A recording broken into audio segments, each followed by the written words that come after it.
Bien, vamos a conversar con Fermín Marmol García. Bueno, Fermín, de verdad que, ¿cómo arrancar esto, no? ¿Cómo conversar sobre el tema de la inseguridad que tantas veces lo hemos hecho contigo? Y de verdad, ahora nos toca de lleno el caso de Televen. No es un caso nada más, hay varios casos. Yo te pongo aquí, digo lo de Televen porque es uno más dentro del contexto, ¿no? Pero en caso de Televen, por ejemplo, 4 secuestros, 2 en la Castellana, uno en el Marqués, otro en la Florida, uno fallido porque se explota el caucho, dejan a la persona en la autopista a la altura de las Mercedes, la persona, otro caso, trata de huir, le disparan en el pecho, ahora se encuentra en rehabilitación, fue en Guarenas, primeras horas de la mañana, otra persona víctima de Lampa, donde intervino una mujer embarazada, una trabajadora nuestra le rompen el pómulo con la cacha del revólver. Bueno, y lo de Arnaldo, ¿no? Ya uno no sabe ni qué relatar alrededor de este tema de la inseguridad y no pasa nada, ¿no? Buenos días. Lamento el asesinato de Arnaldo Albornoz. Entiendo que Televen está de luto, su familia y Venezuela en toda vez que le da rostro a una violencia asesina, agresiva, despiadada y fuera de control. El crimen en Venezuela está fuera de control, Carlos. Es una pandemia, es un problema de salud pública dentro del concepto que maneja la Organización de Naciones Unidas. La tasa de homicidios, la tasa de secuestros, nos indica que Venezuela lamentablemente perdió el control sobre el crimen, pero también sobre la violencia. Tenemos dos problemas sociales que han hecho metástasis. Sí. Y esto se debe a políticas públicas fallidas, equívocas y en otros casos inexistentes.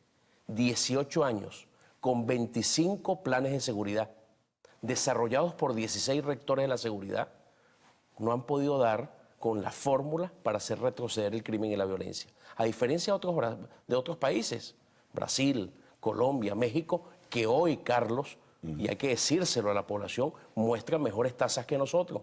Sí. Más allá de lo que leamos, tienen mejores tasas registradas en la OEA y en la ONU. Quiere decir que las políticas públicas sí pueden dar con la fórmula correcta para retrocederla. Ahora fíjate, te iba a mencionar, hablando de lecturas, recién leía que El Salvador y Honduras, dos países donde la tasa de criminalidad es muy alta, están tomando decisiones, están tomando iniciativas y comienza de alguna forma a reducirse, claro, lentamente, pero comienza a reducirse ese índice de violencia, ¿no? Bueno, Carlos, ¿vamos o no vamos a desarmar los colectivos armados y violentos de Venezuela? Es una pregunta que hay que hacerse en políticas públicas. Además se entremezclan, ¿no? Vamos a seguir fortaleciendo ese microestado. Va a seguir un conjunto de hombres erigiendo banderas revolucionarias, dominando espacios territoriales. Montando alcabalas. Montando alcabalas. ¿Vamos a desarmar el Frente Bolivariano de Liberación, los boliches en Occidente, o no los vamos a desarmar? Vamos a someter los planes y los vamos a enviar a una cárcel modelo para delincuentes atroces y delincuentes que cometieron delitos realmente de penas graves, o no lo vamos a hacer. Es decir, ¿qué hay? ¿Complicidad en todo esto? ¿Es parte del juego del Estado, del crear temor, terror, miedo? Yo creo que hay una mezcolanza. Ya hoy, iniciando el año 2017, debo decir con mucha responsabilidad ante ti, ante los televidentes, que aquí hay una mezcolanza. Hay funcionarios públicos que juegan con estos microestados.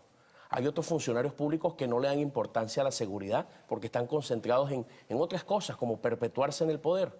Pero también hay un conjunto de hombres y mujeres que esperan vientos de cambio, que esperan que haya una reflexión, porque no puede ser que estemos en un país donde todos, absolutamente todos, tengamos un ticket de la lotería de la muerte, de la lotería del secuestro, cuando el único ticket que deberíamos tener es el ticket de la vejez. Todos aspiramos a vivir una larga vida de progreso y bienestar. Ese es el ticket que queremos, no el ticket del secuestro, del asalto, el ticket de la muerte. Y eso no puede ser que sea la distribución de un proyecto político. Ahora, tú hablas de políticas públicas, hay ejemplos notables, ¿no? Y siempre se citan casos muy particulares. Hay dificultades y contratiempos en otros países, pero ¿por qué sí resultan, mal que bien, por llamarlo de esta forma, políticas públicas? ¿Y por qué aquí no hay ninguna?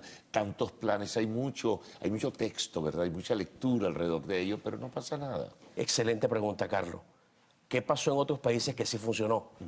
Caso Brasil. Sí. Convocaste a las iglesias de los distintos cultos para el desarme, por ejemplo. Aquí en Venezuela, en ninguna de las políticas públicas contra el crimen y la violencia, convocaste a las iglesias de los distintos cultos. O veamos en Colombia, ¿qué pasó en Medellín? Sí, caso emblemático. Convocaste al sector privado. te fuiste de la mano con el sector privado, aquí no quieres convocar al sector privado. ¿Qué pasó en Centroamérica? La punta de lanza fueron las universidades en las políticas públicas y número dos, por supuesto que un tema de alianzas internacionales con agencias como la DEA, que aquí sacamos a las patadas en el año 2005. Es decir, hay cosas que tenemos que hacer.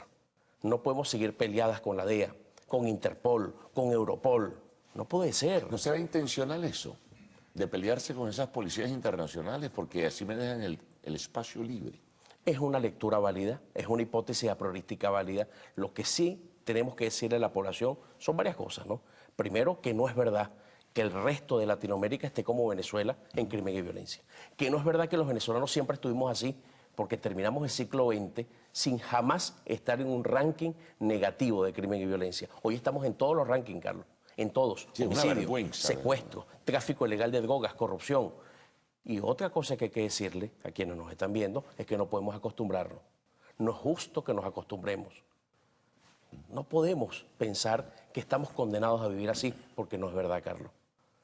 Podemos recuperarnos porque hay mucha reserva moral, mucha reserva espiritual, mucha reserva profesional en Venezuela. Ahora, quien tiene que marcar la pauta en este caso, Fermín, es el Estado, ¿no? Son Sí, las políticas públicas. Correcto. Como decía antes, hay mucho texto, hay mucha lectura, pero al final de cuentas no se toma una iniciativa. Vienen las OLP, se reconoce que hubo abusos, que hubo criminalidad incluso en el contexto de las OLP y no sigue, sino simplemente corrigiéndose con paños calientes. Es correcto, esa es la gran tragedia del inicio del año 2017. ¿Qué va a pasar con el plan patrullaje inteligente por cuadrante? También Vuelve otra vez. vuelve con un cambio de nombre. ¿Qué pasa con el plan desarme, que ya han habido 2 intentos? ¿Qué pasa con el plan pacificación y la zona de paz? ¿Vamos a admitir que fracasaron o no lo vamos a hacer? Ahora, esa contaminación entre AMPA y policía, esa permeabilidad que ha crecido en el tiempo, que tú no sabes quién en verdad está sostenidamente firme en unos principios y una filosofía, por llamarlo de esta manera, y los otros que cometen delitos y se sienten pues absolutamente impunes. Porque el discurso ha sido ambivalente. Tú no puedes confundir a las fuerzas del orden de un país. Tú no puedes confundir a los policías uniformados, a los policías de investigación criminal, a los fiscales del Ministerio Público, a los jueces penales con discursos ambivalentes.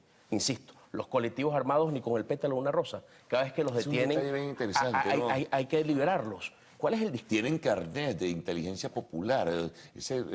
Y dominan espacios territoriales y la autoridad tiene que llamar para coordinar la penetración a esa zona. Sí, sí. No puede ser. Lo primero que tienes que hacer en políticas públicas es el rescate territorial. Tienes que rescatar el territorio a costa de lo que sea dentro del ámbito legal. No pueden haber grupos que dominen espacios territoriales en nuestra república. Y número 2, toda persona que esté solicitada, que esté contumaz en el proceso penal, que en Venezuela al menos hay 3.000 personas por delitos violentos solicitadas en este momento, tienen que ser perseguidos de manera implacable. Para eso, el portal de los más buscados, con difusión en los medios de comunicación social, vamos a establecer la recompensa pecuniaria para que la ciudadanía se premie cuando colabora por la administración de justicia. Número 3, es importantísimo demostrar que no hay intocables en Venezuela, que no hay intocables. Y número 4, rescata la meritocracia, los mejores hombres y las mejores mujeres al frente del sistema de justicia, al frente de las cárceles, al frente de las instituciones policiales.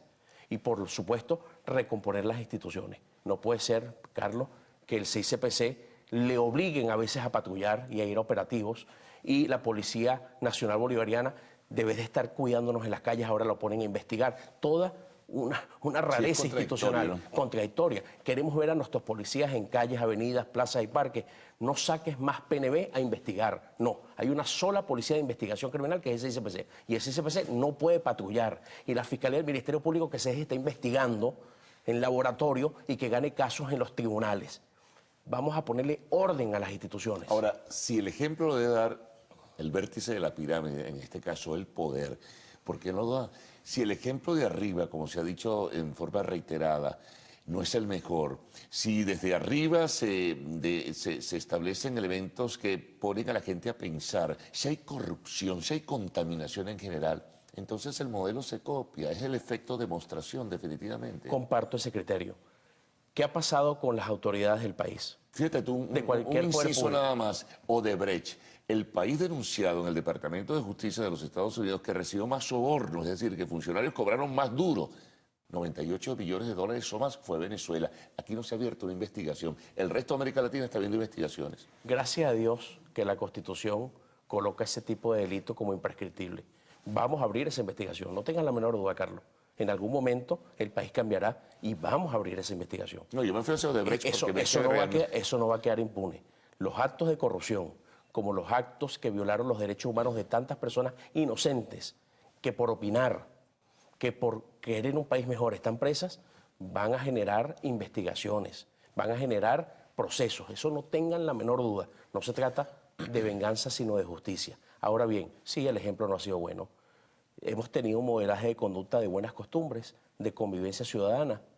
Hemos tenido desde las alturas de cualquier poder público unas demostraciones de lo que debe ser un venezolano del siglo XXI, o hemos visto insultos, hemos visto chanza, jueguitos, burlas. Bueno, eso lo están copiando nuestros niños, nuestros adolescentes. Esto es una tragedia. Lo que pasó en Montalbán, chico, que no ha tenido mayor repercusión, pero en términos generales se transmitió a través de redes sociales y uno que otro medio. 18 niños secuestrados, al parecer, presuntamente, por chamos, también delincuentes, a punta de pistolas, internados en un bosque de Montalbán con 3... O sea, una cosa ¿Y increíble. qué está pasando a cada rato? ¿En dónde? En un transporte público. En un transporte público, todos los días son robados centenares de autobuses. Y en ese autobús van mujeres embarazadas, niños, adolescentes. Todos los días es una tragedia con el crimen y la violencia. Y nuestros niños viendo cómo hay unos sangaletones impunes que les quitan sus cosas al salir de la escuela, al llegar a la escuela, al montarse un transporte público, ven el terror de sus padres, ellos se aterrorizan. Esto tiene que cesar, Carlos, urgentemente. Esto es una pandemia, insisto. Esto nos está llevando a caminos de primitivismo, de retroceso, muy alejados del camino del progreso. Por eso es que vemos cómo el linchamiento cobra fuerza, muy lamentablemente. Sí, La muerte por encargo, que es el sicariato, como una manera de administrarse justicia de hecho, crece en países como el nuestro porque la institucionalidad se resquebrajó. La mutilación de los cuerpos que asesinan, una cosa insólita, como tú dices, un primitivismo, una cosa horrorosa. El crecimiento del rasgo perverso. Sí. Un delincuente que necesita saciar una sed de odio. Ese rasgo de perversidad lo tenemos allí. Y hay un caldo de cultivo, Carlos, que todos los que están viendo este programa lo saben. La cantidad de niños abandonados hoy día en la calle, cómo creció en cualquier ciudad del país y mucho peor en el interior. Sí. ¿Cuántos niños? Vean la carita de esos niños. Varoncitos o hembritas, la carita de esos niños. Y el modelaje de los niños Da desde la tristeza, primaria Carlos, es el delincuente del barrio, es el delincuente del sector popular, es el malandro. porque es el fuerte. Sí. Ante un padrastro, Yo quiero ser. ante un padrastro maltratador, un padre ausente, una madre desvalida, ¿cuál es la figura de autoridad en el barrio? El malandro. Yo quiero ser como él para que me respeten, porque mi padrastro me respeta y respeta a mis hermanitas. Esa paternidad responsable que está presente en estos países latinoamericanos, y en Venezuela no hemos podido controlar el embarazo precoz. 4 años consecutivos, siendo Venezuela el primer lugar en embarazo precoz de toda Sudamérica, superando al gigante de Brasil. Es una tragedia. Ahora, esto, ¿qué hacer? ¿No? Y ya uno dice, bueno, ¿qué hacer? Necesariamente tiene que haber un cambio. El cambio tiene que ver, no sé, con políticas públicas. Políticas públicas las establecen los gobiernos, pero si el gobierno no toma las decisiones que debe tomar, seguimos en lo mismo. ¿Qué hacer? Yo creo que rescatar el principio de ciudadanía.